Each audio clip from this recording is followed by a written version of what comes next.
video from the channel. This time we check why my WhatsApp status look blurry or low resolution, so I will give you the guide to fix it. So first let's go to WhatsApp and then let's go to our phone here, and then what you have to do is share a video here.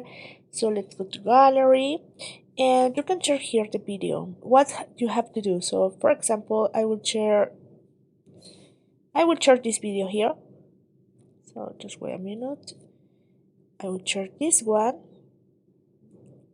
And then let's click on edit.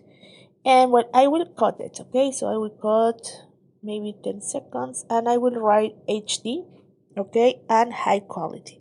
So now let's send. And let's wait a little bit until this is ready to load.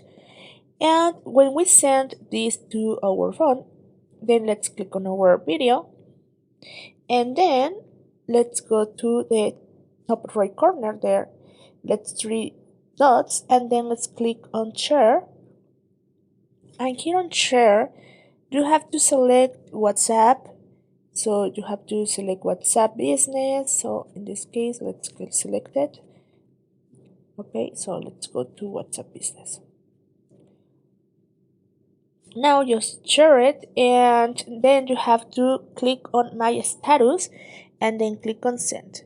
So that way you will share the video in HD and you will have high resolution on your WhatsApp status. So guys, well, I hope this works for you. Thank you for watching this video. Remember to subscribe and give thumbs up to this video.